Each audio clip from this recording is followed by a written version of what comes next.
Hello everyone, don't miss out. Watch the full video till the end. 90 Day Fiancés Jenny and Sumit Singh are among the most veteran couples in the entire franchise. And because of that longevity, it often feels like TLC tries to fit them into any season or spin-off where space allows.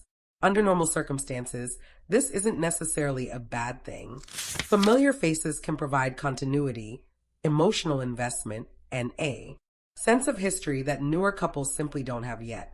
However, in the case of 90 Day Fiancé, the other way, Season 7, their inclusion feels increasingly forced, misplaced, and fundamentally at odds with the very premise of the show. This season's storyline, framed as a so-called financial crisis, raises far more questions than it answers and exposes a much larger issue. Jenny and Sumit no longer belong on this particular spin-off. From the beginning of Season 7, viewers were told that Jenny and Sumit were struggling financially. Sumit himself described their situation as dire, claiming they were facing a crisis significant enough to uproot their living arrangement and move back in with his parents. This development alone felt like a regression rather than progression, especially for a couple that has been on television for years and has repeatedly framed their story as one of perseverance, independence, and love triumphing over cultural barriers. Watching them move backward into a family home they fought so hard to escape was less compelling and more exhausting, particularly because it was presented as yet another hurdle rather than the consequence of long-term choices. Now the couple is attempting to regain independence by opening and running a cafe. On paper, this might sound like a hopeful new chapter. Two partners building a future together through entrepreneurship.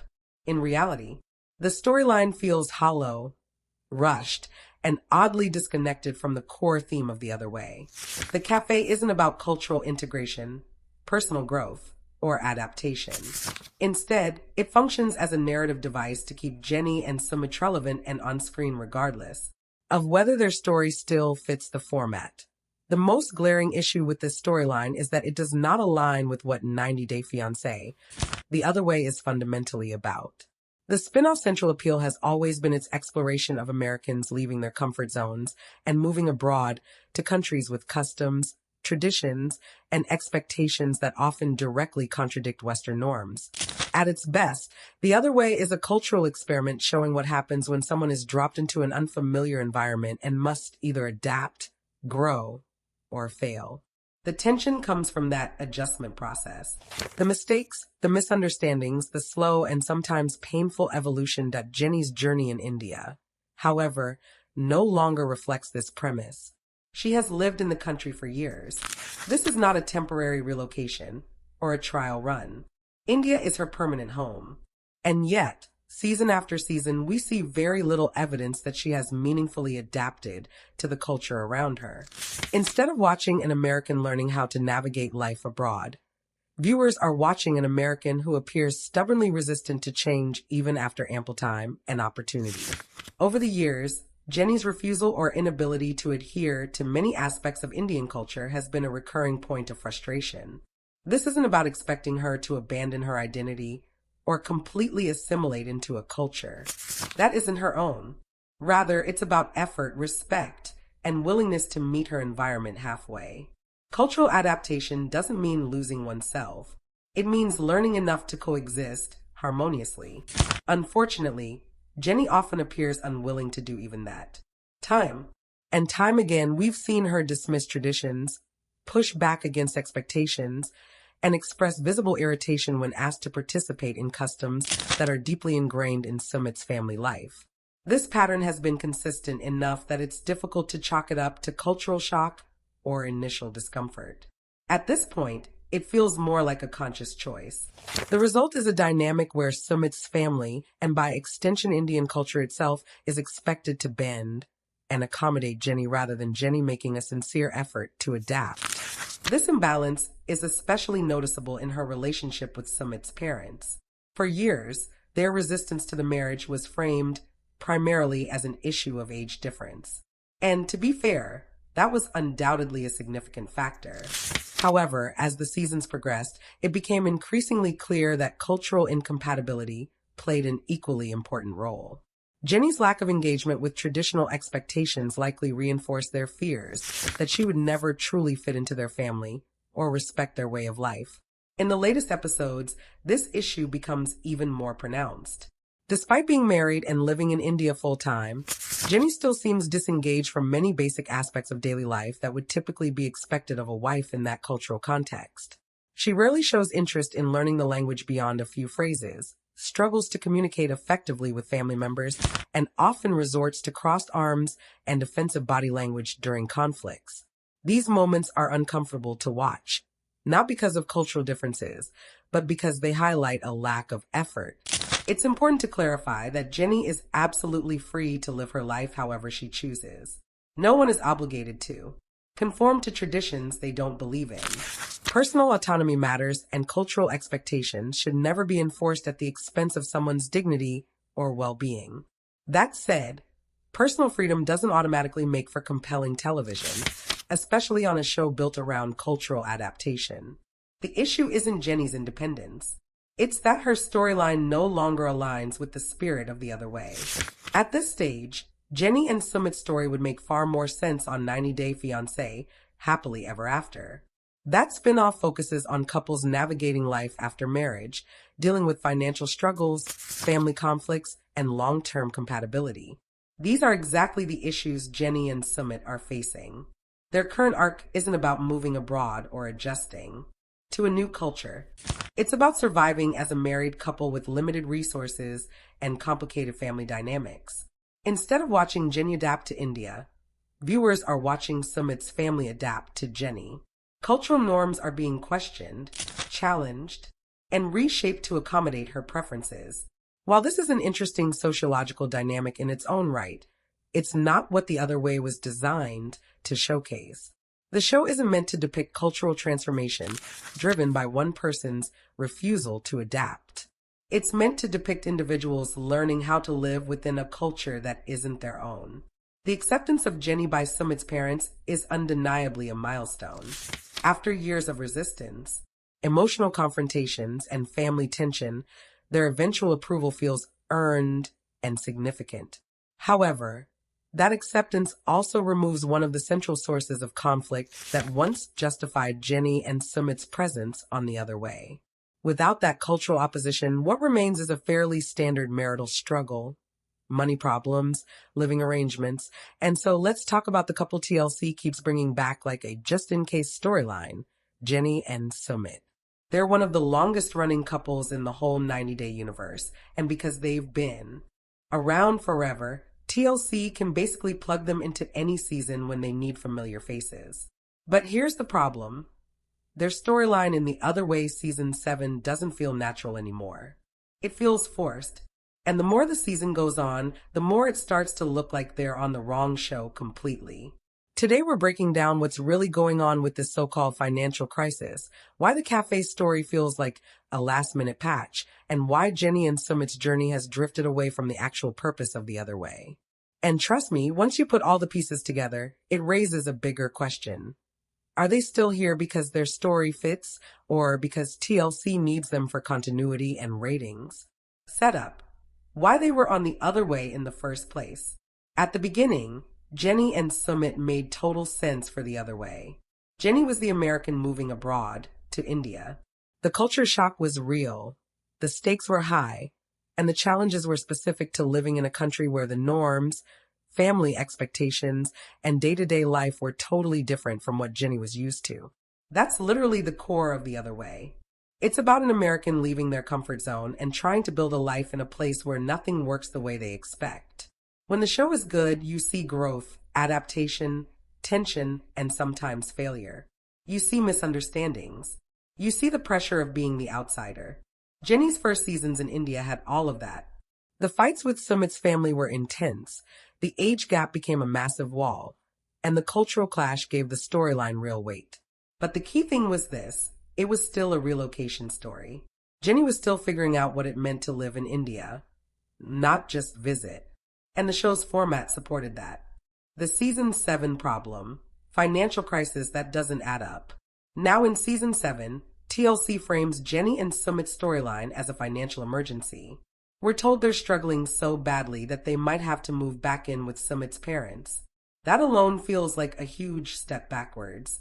Because for years, their story has been presented as this big, we fought for love, we broke through the barriers, we proved everyone wrong narrative. And whether people love them or criticize them, one thing is true. The whole point was that they wanted independence. They fought for the right to live together as a married couple without being controlled by Sumit's parents.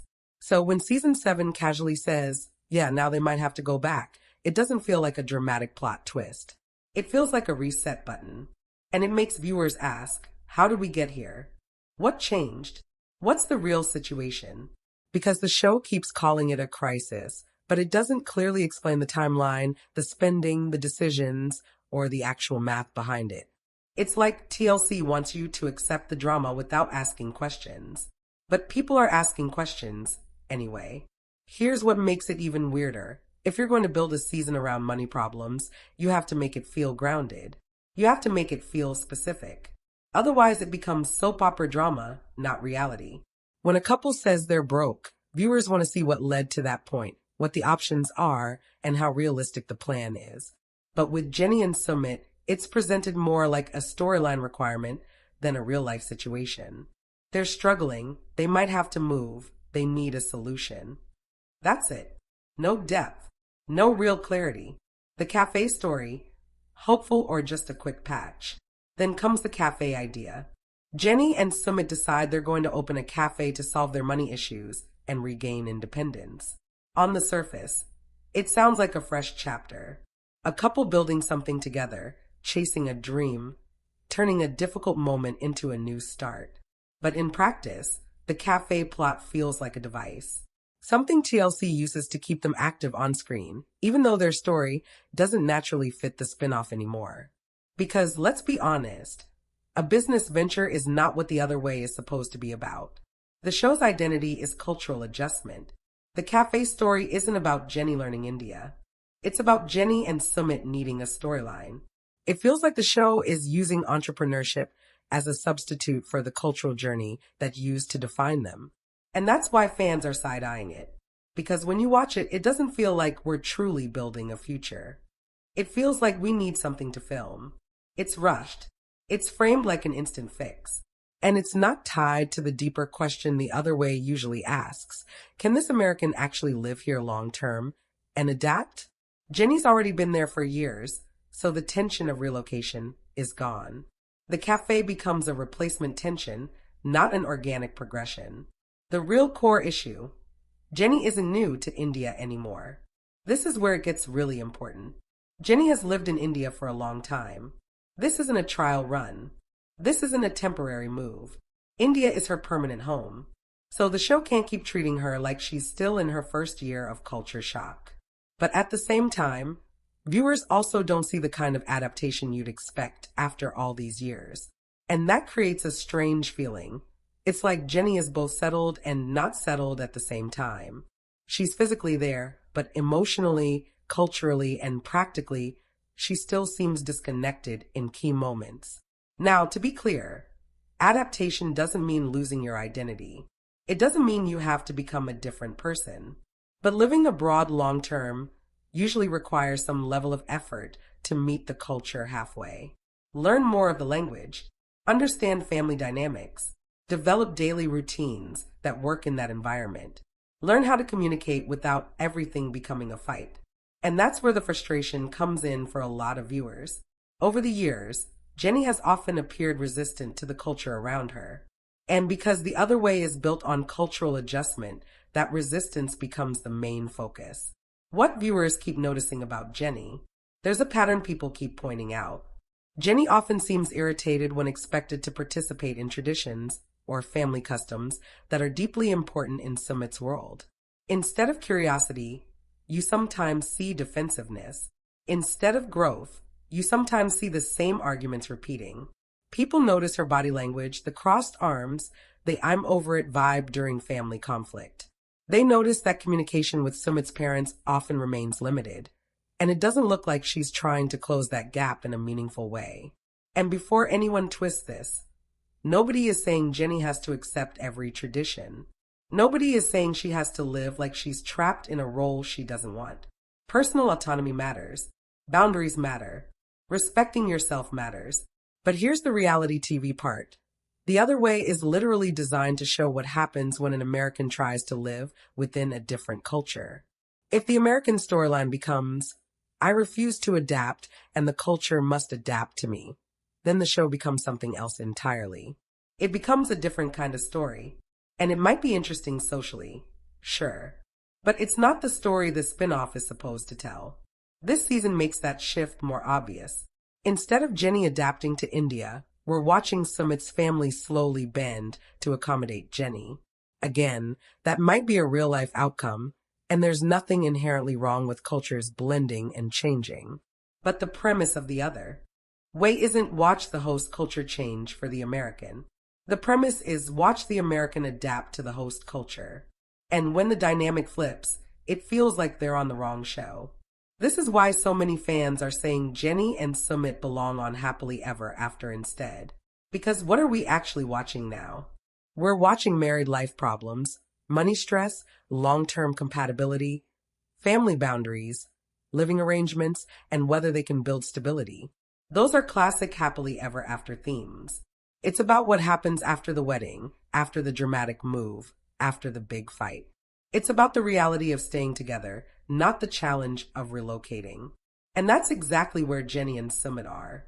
Their current storyline isn't can Jenny live in India? She already does. Their storyline is can they survive as a married couple with limited resources and complicated family dynamics? That's not The Other Way energy. That's Happily Ever After energy. Why TLC keeps them here anyway? So why keep them on The Other Way?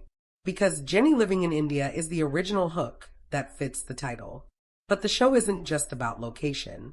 It's about the process of adjusting to that location. And after all these years, there's only so many times you can repackage the same themes before it feels repetitive. TLC likely knows Jenny and Sumit are recognizable. They're safe casting. They come with built-in audience familiarity. Even if viewers complain, people still watch and still talk. And in reality TV, talk is fuel. But the problem is, the more TLC tries to force them into The Other Way, the more it highlights the mismatch. This season's financial crisis feels like a manufactured excuse to keep them active. The cafe feels like a quick storyline upgrade. And the cultural conflict feels less like discovery and more like a never-ending loop. The acceptance of Sumit's parents changes everything. One of the biggest shifts is that Sumit's parents have been moving toward acceptance. That acceptance is a milestone. For years, their disapproval was the central conflict. It drove the tension. It created the will they or won't they drama. When that barrier starts to come down, the show loses one of the major reasons Jenny and Sumit felt relevant to The Other Way. Because without that cultural opposition, what remains is normal couple stress. And that's not enough to carry The Other Way unless you're still seeing a genuine adaptation journey. The bigger issue this season exposes. This is bigger than just Jenny and Sumit. It exposes a franchise problem. When couples stay on TV too long, their story stops matching the concept of the spin-off they're placed in. They become franchise furniture. They're there because they're recognizable, not because the premise fits them. And as viewers, you can feel that.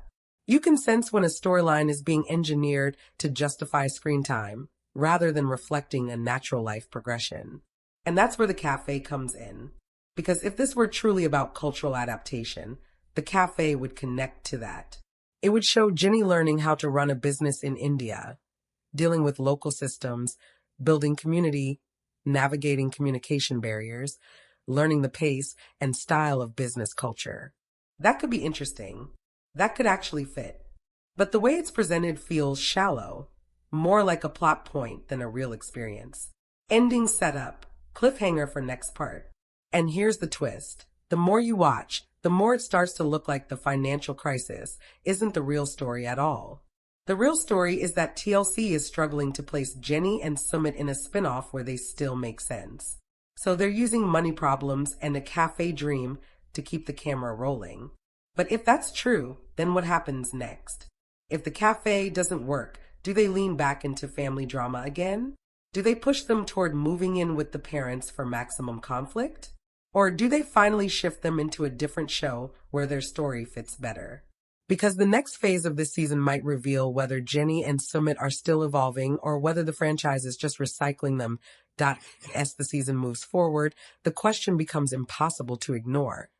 Is this storyline actually about survival, or is it about relevance? Because when viewers look closely at Jenny and Sumit's situation, the emotional stakes don't feel as urgent as the show tries to make them seem. Instead, everything feels slightly staged, slightly exaggerated, and slightly disconnected from the reality we've been watching for years. The so-called financial crisis is framed as if it appeared overnight. But longtime viewers know that Jenny and Sumit have always had a complicated relationship with stability. From the beginning, their journey was built more on emotional commitment than financial planning. And that's not necessarily a criticism. Many couples start that way. But when you've been on television for multiple seasons, with a steady TLC paycheck and years of exposure, viewers naturally assume there's some level of financial cushion. So when the show suddenly insists that they're on the verge of losing independence entirely, it creates confusion. People start asking, where did the money go? What changed behind the scenes? Is this a real crisis, or a narrative reset designed to inject urgency into a storyline that has run out of natural conflict?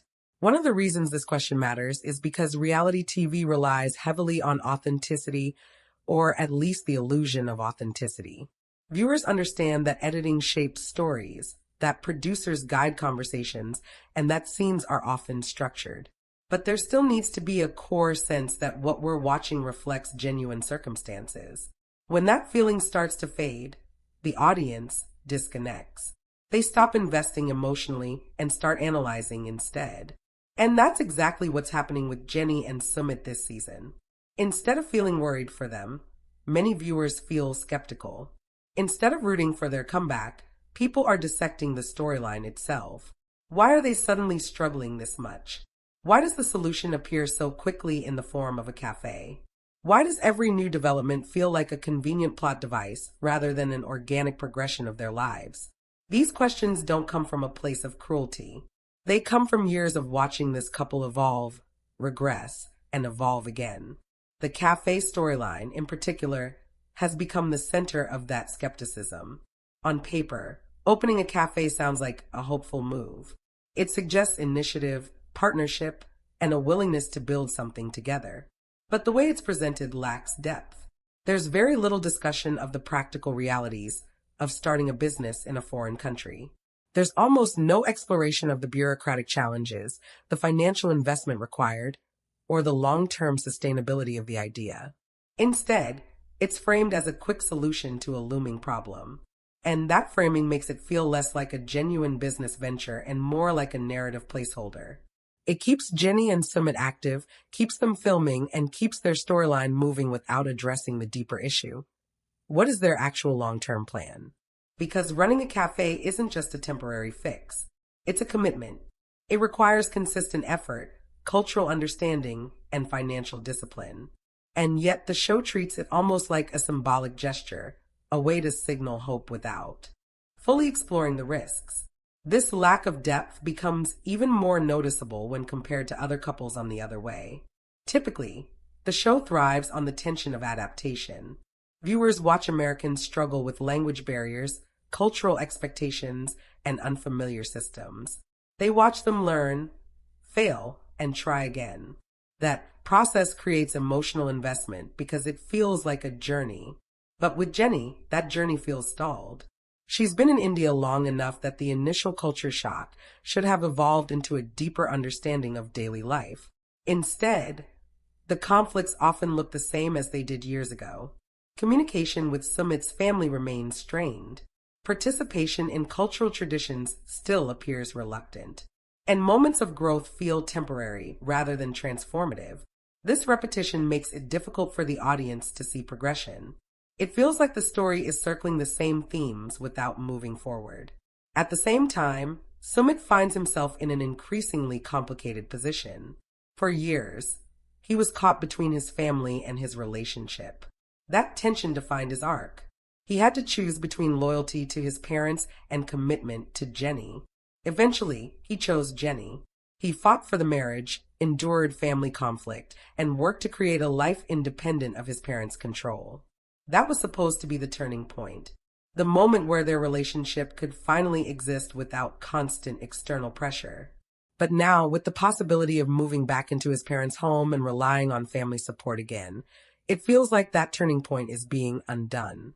Instead of moving forward into a stable married life, they appear to be sliding backward into old dynamics. And for Sumit, that regression carries emotional weight. Because every step back toward dependence risks reopening old wounds and reigniting old tensions. This is where the emotional core of their storyline could have been powerful. A couple confronting the reality that love alone doesn't guarantee stability. A marriage tested not by cultural opposition, but by financial pressure and long-term compatibility. That's a compelling narrative. It's relatable. It's grounded. But it doesn't belong on the other way. It belongs on a show that focuses on married life after the big move and the big wedding. It belongs in a format where the central question isn't can they adapt to a new culture, but can they sustain a life together over time? Because that's the real challenge Jenny and Sumit are facing now. Not relocation, not approval, sustainability. Another layer to this situation is the evolving relationship between Jenny and Sumit's parents. For years, their disapproval created some of the most intense and memorable moments in the franchise. Their resistance was rooted in multiple factors: the age difference, cultural expectations, and concerns about long-term compatibility. Over time, however, that resistance began to soften. Acceptance didn't come easily, but it came gradually. And when it finally started to take shape, it marked a significant shift in the narrative. Because once the parents began to accept the marriage, the central conflict that defined Jenny and Sumit's presence on the other way started to dissolve. Without that opposition, the storyline needed a new source of tension. The financial crisis and cafe venture appear to be attempts to fill that gap. But they don't carry the same emotional weight as the years of family conflict that preceded them. What makes this even more complicated is that acceptance from Sumit's parents changes the power dynamic. In earlier seasons, Jenny was positioned as the outsider fighting for legitimacy. Now, she's a permanent member of the family structure, whether fully integrated or not. That shift should have opened the door for a new phase of storytelling, one focused on building a stable, respectful relationship with the family while navigating married life. Instead, the show seems unsure how to portray this new phase. It oscillates between old conflicts and new challenges without fully committing to either. And that indecision contributes to the sense that their storyline is being stretched rather than developed. From a production standpoint, it's easy to understand why TLC continues to feature Jenny and Sumit. They're recognizable. They're reliable. They have a history with the audience that newer couples simply don't.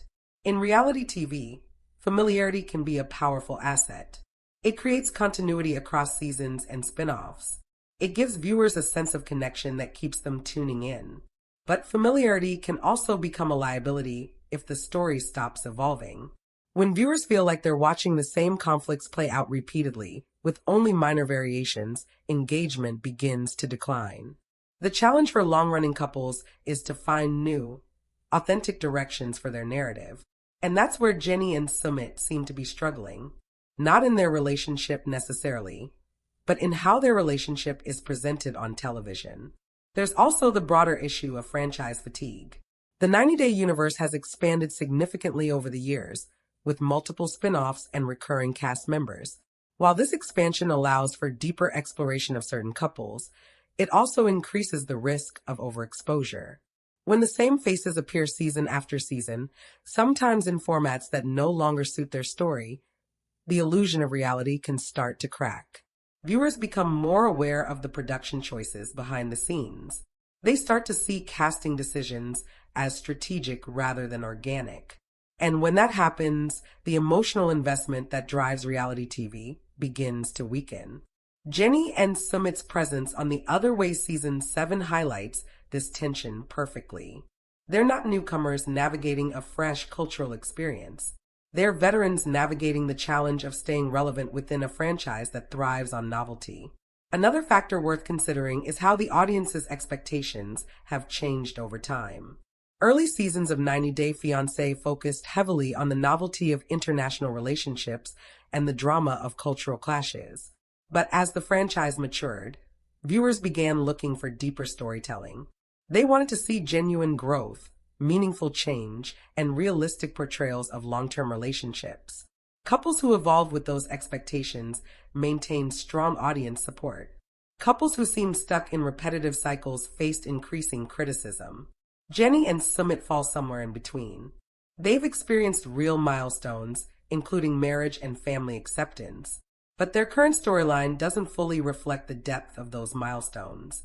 Instead, it circles back to familiar themes without offering a clear sense of progression. This is why many fans are suggesting that a transition to a different spin-off would benefit both the couple and the show. On a format centered around married life, their financial challenges, business ventures, and family dynamics could be explored in a way that feels natural rather than forced. The focus could shift from cultural adjustment to long-term partnership. The narrative could examine how they manage resources, support each other emotionally, and navigate the realities of building a life together after years of struggle. That kind of storytelling would align with where they are now as a couple.